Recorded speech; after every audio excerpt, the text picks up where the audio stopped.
So there is an email that was sent to me around 9:45 in the morning that I am going to read for you. It was shared by one of our admins. The message reads like this. Good morning, Africa. I am an old man who is in the late 60s. My life is a miserable one because of the things that I did in the past.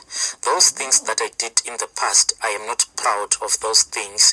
I am not proud of it, and I don't sleep at night. Hence, I had to write this story to you. Every September on the 11th of that month, there is a funeral at my house. This is how it all started. I went to Tete in Mozambique sometime in 1999 and I was given rats. This is about 24 years ago, and a friend of mine convinced me to take this journey with him. We were just two average people who had tried to go to school and we had failed to pass. I then had gotten a girl pregnant and her family was fighting with me. They forced me to marry her, and I was not financially stable, but still I had to take some responsibility. So this is how a friend told me that he had a solution to my problem, and then he took me to Tete. We took the bus and we crossed over into Mozambique, and in those days, Mozambique had some landmines. I mean those bombs planted in the ground. At that time, Mozambique was at war, and if you were to step on it, it will blow you into pieces. As we got off from the bus, we were told that we had to walk very carefully and to be mindful of our steps. The place was right in the deep forest. It was like a long walk to freedom because we were accompanied by a local who had to make sure that we did not step on the landmines. Upon arrival, the old man then took us into a very dark hut, and let me tell you and let me say that people there, they spoke Portuguese, and we didn't hear any single word that they were speaking, but we had a translator. Our translator told us what we were supposed to do. He gave me rats. There were 2 baby rats, and he told me that there was no blood. It was just simple rats. So these rats were a male and a female. I was told that when I arrive at my home, upon my arrival at home, I would have to starve these rats, stuff them for about 1 week. Then 7 days later, I would have to slaughter a chicken, harvest the blood from that chicken that I had slaughtered, then give those tiny rats the blood. I did as I was told, and I never told my wife about this story. I just kept it as a secret. They were too tiny for her to notice them. I had to put a basket next to the box where these rats were in that room. A week later in the morning, I woke up and then there was money in the basket. It was new banknotes. This money, I was not allowed to give it to anyone, especially my relatives. I was told that with this money, I was allowed to buy anything with it, but not allowed to give anyone cash, even if it meant that for my relative, it was a matter between life and death. I was not allowed to assist anyone or to give anyone cash. If I wanted to help, rather I would buy, then I'll give the person whatever I would have bought. I was told that I should never see a dead body. I stayed with my wife and our life improved. We were blessed with children and our life truly improved, and I kept my little secret. 8 years later, 1 rat died. That is when the whole plot twisted. That rat became very angry. It will make noise, and I went back to Tete to tell the old man that we had a very big problem. That is when I found out that that old man that he had given me these things had died. I came back home and that year was horrible. We would not sleep.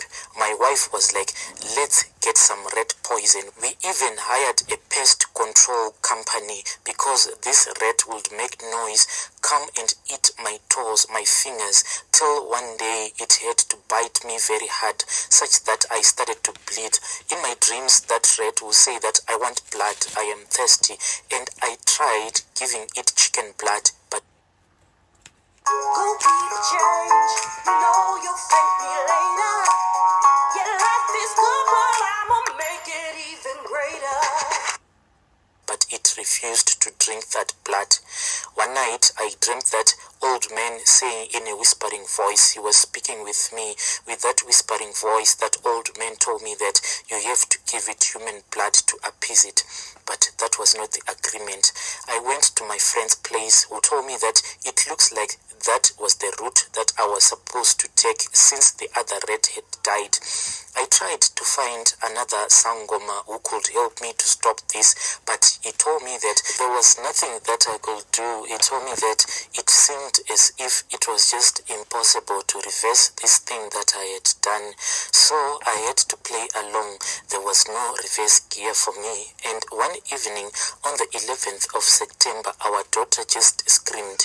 So I ran to her room and I found her fighting for her life. We rushed her to the hospital, and upon our arrival with her at the hospital, she was then declared dead. My world came to a stop, and the most painful thing is that I was not allowed to see her, because if I were to see my daughter, I'll die, because whilst I was back in Tete, I had made that oath to that old man that I'll never see a dead body. Money I had, businesses I had, a lot of shops I had, but I was not happy. I knew that the reason was that I had done these blood rituals. When I came back home for the first time in a very long time, the rat then slept, and it looked like it was happy that my daughter had died. Was it a rat? Or maybe in my own eyes it appeared to be a rat, but it was more than that. I hated it that night. Then I put rat poison, and it didn't even attempt to come and drink the chicken blood. My daughter was buried, and I couldn't see her, and at that moment I was just busy looking to find a way out of these blood rituals that I had done. I tried those prophets, but they made even worse for me. One day I had to go back to Tete with that rat in my boot. Upon my arrival, I threw that rat in a river. Then I went back home. My sister, I had promised myself that if I were to lose all the material things that I had acquired during the time that I was using this blood money, it was okay. I was ready to be poor again and to let it be. That night, I arrived back home to my house. I found that that same rat was in the back room sleeping. This was a real deal with the devil. The following year, our son died, and it was on the same day that my daughter had died. It was on the 11th of September. All of my 4 children have perished, and the most painful thing is I never get to see them and to pay my last respect. Some family members then started to be suspicious and started to go and consult around. I also want to stop this, but I don't know how. The most painful thing is that it happened this past year. My wife died, and the night that she died, she was suffocated. She fought so hard and she screamed, she shouted. I rushed with her to this other prophet. Now I know that they also want to pray in truth, but the spirit that they prayed to just failed to save my wife, and those who saw her say that she had marks on her neck, looked like the rat had strangled her. This rat is a female, and from the day that my wife died, I have a dream, and in this dream, I dream that I will be sleeping with this rat, and in the morning when I wake up, I will always wake up with my pants wet. To all of my relatives, I just look so suspicious. Because if any of my sisters or if any of my brothers, if any of my relatives, there are people who have come to stay with me in my house, but all of them, they have mysteriously died. Like I said, every year in my home, there is always a funeral. There is always one relative who will just come around September to stay in my home. Then that person will just die. At this point in time, I have given up. And the end is that I am also going to die. All that I want you to share with your listeners, my sister, is that never allow the love of money to make you to take unwise decisions. There is nothing for free. In the beginning, it may look all rosy, but in the end, you will pay with your life. You just don't know, my sister, the kind of a house that I am staying. It is a big house, but I am staying in that house alone. Relatives don't visit me, but whenever relatives visit me, it will be as if something has forced them to come and visit me.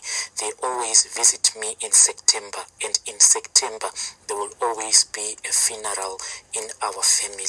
Dear listeners, right there was a message that I... Oh yes.